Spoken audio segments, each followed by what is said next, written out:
Thank you. Yes, hello world. What is up? Welcome, welcome, welcome to Build. Welcome to Build. I'm your host, Matt Forte, and we are here live at Build Studio in New York City. It's Friday, objectively, the best of all the days, and we have what I think is the best way to end a week or start your weekend, and that is with some live music. That's right, stars the new film American Folk. Joe Purdy and Amber Rubarth are here. How about that, guys? Huh? How about that? American Folk follows two strangers, Elliott and Joni, who set out on an unexpected road trip from LA to New York after their flight is grounded the morning of September 11th. The shock and stress of that historic day naturally threatens to derail their cross-country journey until they both discover they share a mutual love for old folk music. For the past week or so, Amber and Joe have been touring around the U.S., talking about the film, performing some of the songs, and today's our lucky day as they've just arrived in New York and are stopping in here before their set tonight over at City Winery. It's a fantastic film with fantastic music and fantastic people. But before we bring Joe and Amber out, I believe we have the trailer for the film. So, Luke, let's go ahead and run that clip.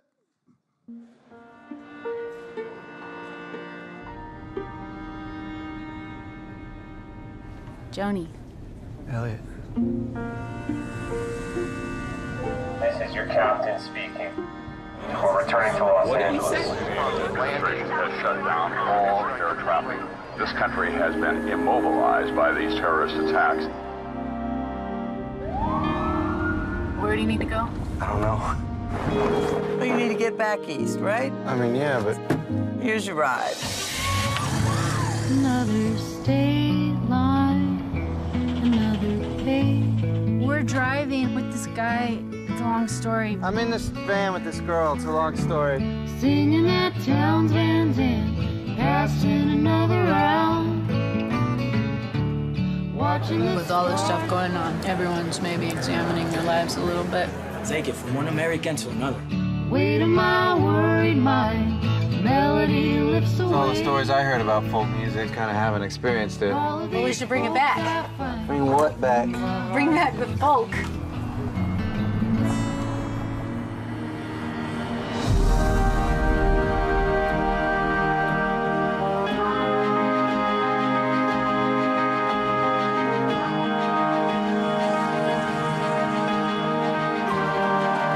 Tell Mom that I love her, please.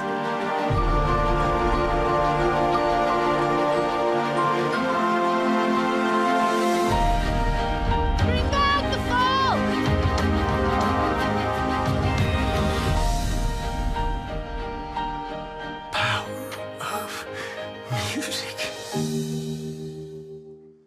Ladies and gentlemen, please, Joe Purdy and Amber Rubarth, put your hands together. Right here. Guys, welcome to the show. Thank you so much for carving out some time before your gig tonight to come hang out with us, talk to us about this amazing film. I want to get into it. I want to talk about the process. You were giving me a little tease just a second ago during the trailer. But before we get to any of that, just how are you guys doing? How's it going? Lovely. Happy to be in New York. Very happy. Yeah, you having a good time? How's the tour been so far? You got a couple of shows left, right? You got tonight, I think, and then you're off to where to? Tonight and tomorrow. Tonight here, tomorrow in New Hampshire, and then we're on a boat for a week. Boat? Yeah. What you guys gonna do on a boat? A folk cruise. Yeah, it's a songwriter cruise, so we'll be a bunch of people stuck with a bunch of folk singers out in the middle of the ocean for like 7 days. That's amazing. Have you ever done that before? Yeah. Yeah? I've done, we're going back for some reason. Yeah. No, it's great. Because a lot of our heroes, right, you know, like John Prine's on it this year, and like Richard Thompson and Patty Griffin and a bunch of amazing artists, and for some reason they let us go, so. That's wild, man. Yes. I've been on like one cruise in my life, and the vibe was not necessarily one that lends itself to this particular genre of music. What is the vibe like on the singer-songwriter folk cruise? Like, It's actually pretty chill. Yeah. I mean, it's it's not the party boat that you might expect, or the retirement ship that you might expect. Somewhere in between. Yeah, I guess it is. Yeah, it's right. Actually, yeah, maybe more of the latter. But yeah. So that's pretty amazing. You guys get out there, you perform 7 days, you said, right? Yeah. That's wild. Where's it disembark from, and where you guys going? From New Orleans, actually. Yeah. Oh, man.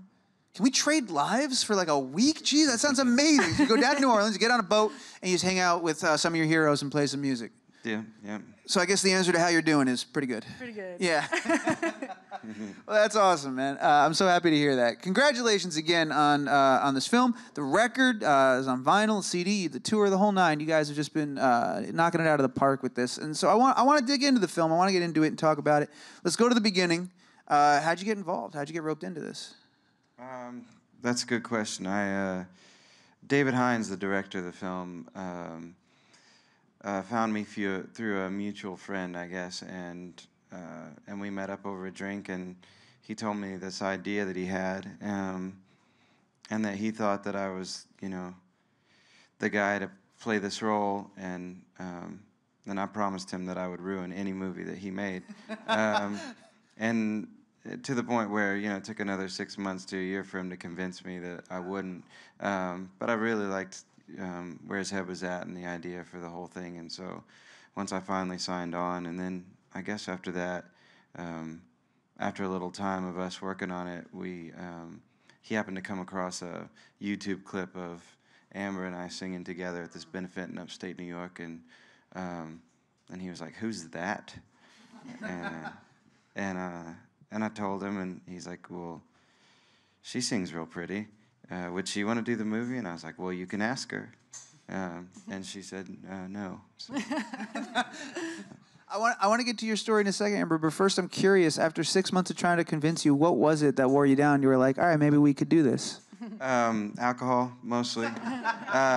No, it was more just more the spirit of what he was trying to pull off. He wanted to, David is a extremely experienced editor and visual effects editor as well, and he's used to working on big films, like X-Men films and Planet of the Apes and stuff like that, which is incredible, and he's incredibly talented, but in his words, he wanted to make something that didn't end in explosions, and he had a specific thing in mind that he wanted to remind people about this little pocket of time that we had where we kind of dropped our guards, and he wanted to focus in on that and then add music to it. So eventually that I let that stew on me for a while, and basically he kept telling me that, he thought I could act, and whether I did or not. And so I was like, fine, I'll do it. Fine, I'll be in the movie. Yeah. So now we get to you. They see you in the video. I imagine you get some kind of phone call. How do you get talked into doing the film? Yeah, well, I guess mine was a little bit quicker of a yes. But, I've sung with Joe quite a few times before that and love singing with him. And when I met David, he talked about, what he wanted to say with the film. And he one of the first things that he ever said to me was that, in the wake of this tragedy, there was a great deal of kindness that was shown. And he wanted to create this movie kind of putting this question out of, do we have to wait for another tragedy to find that same kindness, or can we be reminded of it? And he has a really beautiful heart. He's never written a movie before. He just had this story that he wanted to tell. And, as soon as I heard it, I was like, I'd love to be a part. Yeah, for sure. How'd you guys, you said you've sang before, and your voices seriously are like perfect together. How'd you guys meet and discover that this was like how you guys should sing? Like, this is perfect. Like, I think it was the concerts that we did in upstate New York. There's a benefit that we've done for a number of years, long running, on the 4th of July at the St. Lawrence River. It's for the Save the River organization, and a bunch of artists, songwriters get together each year, and we put on a concert up there and raise a bunch of money for the Save the River organization, and we all have this collaborative show where we sing each other's songs and change instruments in the band. We make a band up and have a big night.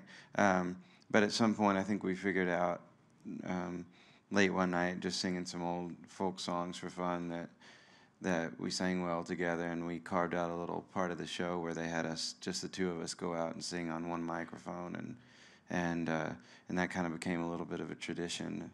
And the rest is history, I guess. For sure. So this is obviously. First movie, first time. Was it your first movie as well, right, Amber? Yeah, for sure. So leading up to this, you guys nervous? You already think you're going to ruin the film, but you've been talked into it. Yeah. So what's I've been an going extra before, so I've. Okay, so you've been on set. Pretty much the same thing. I thought. It's identical, honestly. What are those days leading up to the process look like? Are you getting in your head? Are you doing any kind of prep work for it going into it? Did you guys get rehearsal time? There was a little bit of rehearsal time. It was mostly with David, the director, and kind of going over the script. But he was rewriting after every little rehearsal, and then right up to on the same day of shooting the scenes, there would be some rewrites. So there was a little bit of roll as you go.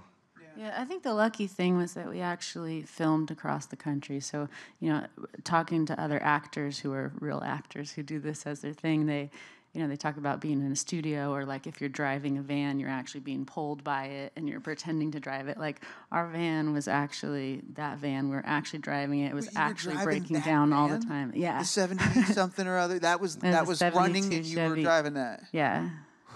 It was running. I mean, it wasn't supposed to break down in real life, That's but it amazing. did.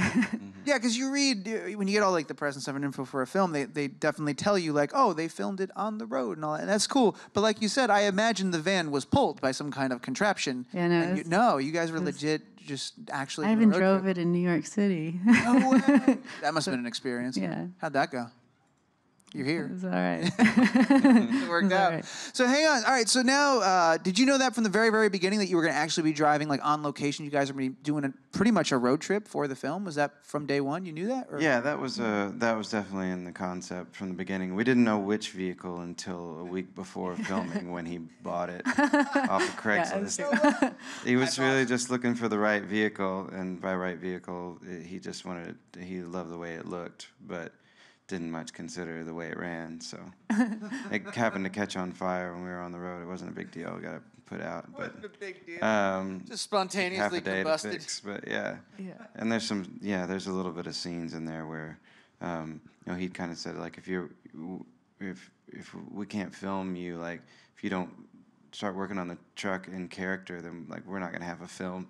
And so we had some people that came out and helped us here and there, and some of those scenes actually made it in the film where we were really working on the truck, but had to stay in costume. So, well, I got to imagine that sort of thing, like you were saying, that helps you as an actor kind of stay in the moment, stay present. Right, you're completely immersed in the world. You're living the story at that point, right? Yeah, and it was interesting when you say like living the story, because there were a lot of themes that were written on the script that actually came off, like depending on people on the side of the road to actually help our van start moving again. So it was cool because that was what he wanted to show, was about this community and everybody in these times kind of leaning on each other, and I think a lot more than any of us had planned. It happened in real life while we were out there. And ended up being a lot of local folks from to where we were being in the film, having little parts that just because they were there in the place that we were shooting and they were totally down, and made it feel a little bit more real to me, I think. It's pretty amazing. Yeah, I mean, one of the things that I did love about the film is I personally, whenever I find out that a film is going to in some way deal with 9/11, I have like a little gut check reaction, right? Because, it still feels it wasn't that long ago. But this film, I got to say, it does it so gracefully and so well done. You focus on the people, and you focus on the human side of it, the relationships, the reactions to it, In fact, I was surprised he doesn't even use any footage of the attack or anything like that. It's all about the people and about how the people responded to it. And I loved that about the movie, and I really connected to that side of it. And it made me think, everyone everywhere was in some way affected by that day. Everybody remembers where they were. Did you guys have to sort of revisit your memories to help inform the performance and color the character in any way? And was that hard to have to go back there and think of that time and relive it for the purpose of this? It's a heavy question. I know I think both of us individually had things that we did to kind of put us back in those moments. I don't know. Yeah, I happen to be one of the reasons that once me and David had the conversation, that was one of my concerns as well. Is like, can you actually make a movie about the subject matter and be respectful enough to where people won't be offended even by the attempt. And he really believed that the story that he was trying to tell, and that he was going to be very careful about that very thing. And I happened to be, when the attacks took place, I took off from the South that early that morning. I was driving across the country that day and in the next few days, and so I didn't have that exact story, but I did have some similar experiences. I saw people who were stranded, and different people that were traveling together from different walks of life that you wouldn't expect to be sharing a rental car or at a campground because there were no flights going, and that sort of thing. So it wasn't hard to reach back in that, and I think everyone has a different experience. And but yeah, so that like you said, it wasn't that long ago, so it's not too hard to keep it fresh, and what happened, and so I think it was important just not to hit people over the head with that, or to use, really important to him not to use like footage to get a certain reaction from a crowd. Precisely. He doesn't do that at all. Yeah. And I didn't know going in what to expect from that. And when I saw the way he did it, that was the part that I was like, oh, he really knows what he's doing. He's really crafting a story here. And then once you see how everybody reacts together and plays together and helps one another, you just realize what the movie's about. Yeah, sometimes I almost wish that people didn't know anything about the film when they went in to watch it, because when you have to talk about it, you have to tell that story. You can't leave that out. But the talking about it is what gives you that feeling in the pit of your stomach that was like, I don't know if I want to chew this, Well, it's so funny that you say that, because we do a ton of different shows here. I moderate a bunch of them, but I get to do enough that I got to watch a lot of stuff in a week, right? So when it came time to watch your film, hand to God, I knew End that. Of the list. All I knew was American folk. I got the two folk singers coming. I know they're super talented. I didn't know that it was set against the backdrop of 9/11 for like legit. So while I was watching the movie, when that like hit me, I was like, oh man, is this like, it all kind of happened at once? And so I had a completely different experience watching this film than I think a lot of people will, because they know going in what it's about. It says it right in the face of it. And I don't know. That's why I'm trying to like say like, this is a beautiful movie. So if you're the kind of person like me that has that gut check reaction, this movie is the excuse, like not the excuse, but the example of how that story can be told, and how beautiful that story can be. So that's where I'm coming from with it. Wonderful to hear. We hope that we would pull that off, but you never totally do know. did. Yeah. All right, we got a few more seconds before we turn it over to audience Q&A. I do want to talk to you, of course, obviously, about the beautiful music in this film. There's so much. There's a great mix of some old classic folk music. You guys, I believe, composed a couple of original songs for it. That some are on the record that aren't in the film. There's some in the film. What was that process like, writing music for this movie, for this time, for this period? Was that any different from how you normally write music? Yeah, it was definitely, it was a little different. The song that I wrote that's just on the soundtrack and not in the film is one called Towns, and it's actually related to what you were just talking about going around, and we had all these people that we met along the way, and these interactions that were really beautiful and became a big part of the story for us. And so I wrote that song after the fact. We each kind of wrote a song after the fact, and then have one that's in the film. But it's nice to look back on something and be able to write about kind of a whole experience instead of, and it's been nice the same with these shows of doing all these old folk songs too, where it's not just, me and my experience of my days with what I'm feeling about them, and actually kind of branch out a little bit into the bigger picture. Yeah, and I got to write a couple, start a couple and write them for the character, like for the perspective of the character, and that was pretty fun, because it's this exact same thing. I guess it's really similar to acting, where you get to be someone else, and so you can let some of your guards down and some of your insecurities go, because if the character is supposed to be a nerd, then you can be a nerd, and it's not a reflection on you, and you're supposed to be a cowboy singer or whatever it is, you can just do that, and it gives you some freedom. I guess I maybe don't hold myself to the same literary or musical standards that I do on my own, but in turn it frees you up a little bit to do something different than you would otherwise.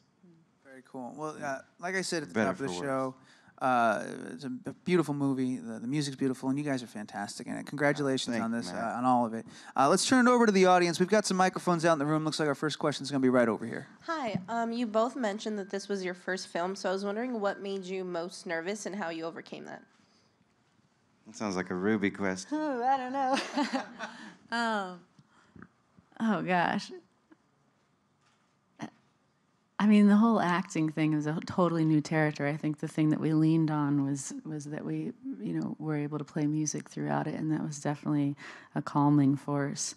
I didn't actually find it that much different than songwriting, to be honest. I think that in both ways, like what you're talking about with writing for a character also, like you kind of take a facet of yourself and you amplify it, and you kind of just swim in that for a while, and it felt pretty like a lot more similar than I expected to songwriting, where you kind of like, you zoom in on one little part and go out from there. So that was calming to feel like there were other creative things that you could kind of lean on, or and also just having an amazing team around you. Songwriting can be such a solitary experience, and this was really beautiful because it's not about just what you're feeling, and it's really like it's all about the relationships and the interactions and everybody. It's like a whole little ecosystem working as a team on one thing, and that part was really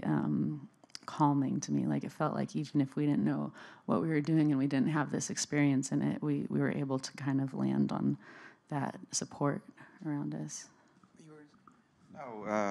I mean, for me, probably the biggest challenge was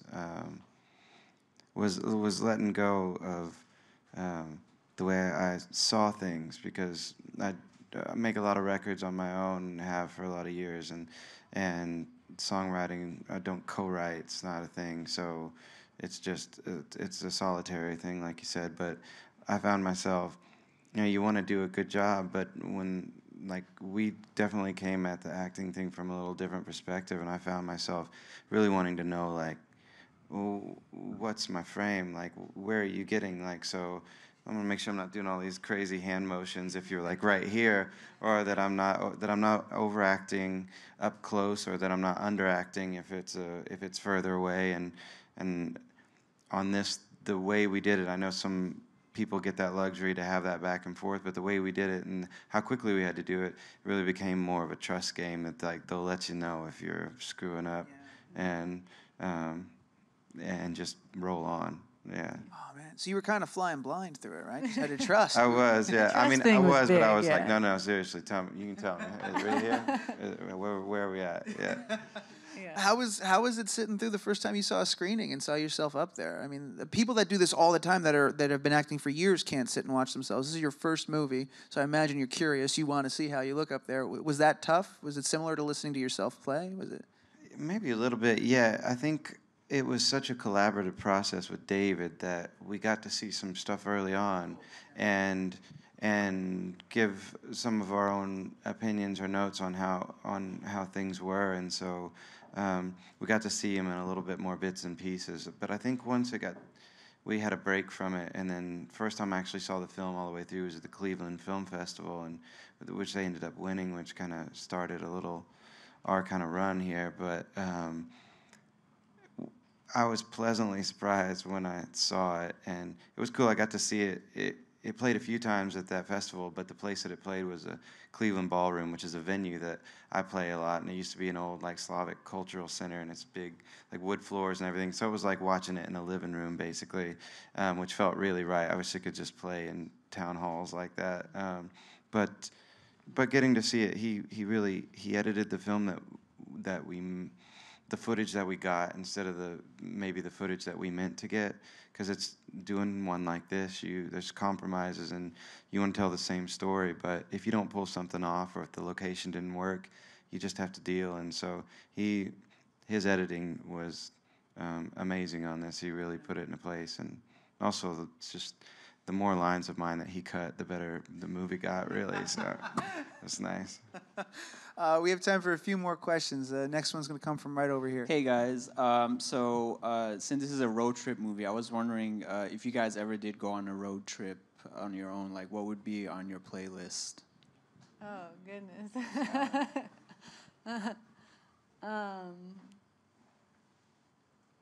I don't know where to start. I love listening to music in the car. I mean, this is all folk music, so I love that also. But I tend to like dance music while I'm driving.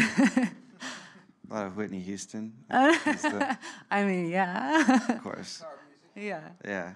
I'm all over the place. I go from the old folk stuff and old bluegrass to the songwriters, and then old country and stuff like that. Mostly older stuff, but then, dig into the Motown stuff and Sam Cooke and Aretha and Otis Redding. Those are Solomon Burke. They always keep you awake when you need to. And if you're really going to sleep, you can throw the Stones on and get a pack of cigarettes and open up all the windows. But maybe that's just me. I don't know what anybody else does. But yeah, definitely all over the place. But just good old music. If it sounds like it came from the mud, I'll listen to it. Yeah. In a world and in a time where there's so much music out there, how do you guys find yourselves discovering new music? What's a great way for you to I really want to find something I haven't heard before? Where do you go? Oh man, just travel.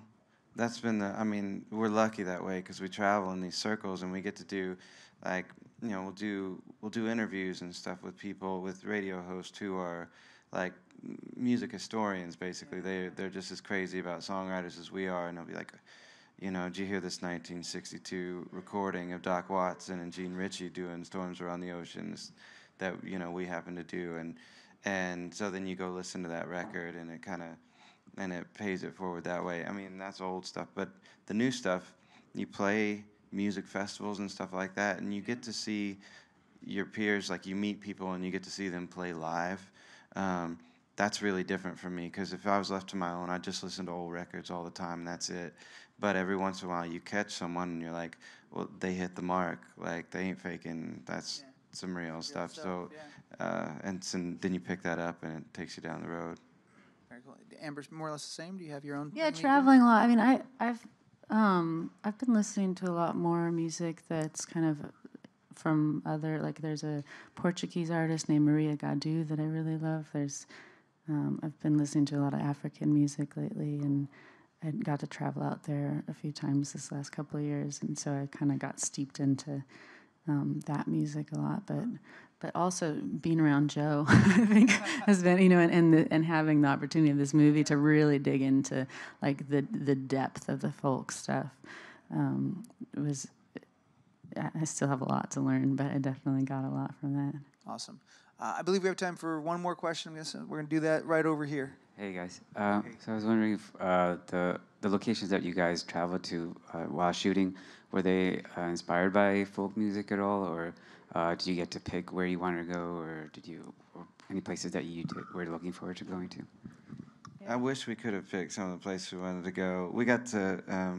We did get to go roll past some really cool, we ended up in Woody Guthrie's hometown, passing through, and we got to shoot some stuff in Virginia, around the Carter family's Clinch Mountain home and all that stuff. But most of it was pre-picked out from actually a really long road trip that David, the director, took, and he scouted out the locations that he wanted these things to happen in, and then there were some that we could get and some we couldn't, and then some we just discovered along the way, and we just ended up at, and he was like, okay, let's do this while we're here.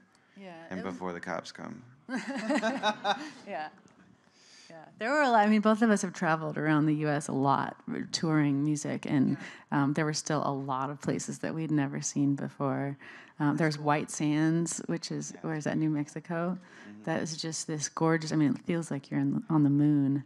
It's just this, really beautiful sand dunes that kind of move miles every day, and that's got to be a cool feeling after being around so long, to still be able to find new spots, right? Yeah. To still travel to places that you haven't seen yet. Yeah. No, you could travel this country for the rest of your life and not see it all. Yeah, it's the truth. For sure. Well, guys, thank you so much. I want to thank the audience. Those were wonderful questions, and I want to congratulate you guys once again on the film. The film, American Folk. You got to see it, guys. Please join me one more time. Thank Joe and Amber for being here. Come on, put your hands together. Thank you. Thank you. Thanks, Matt.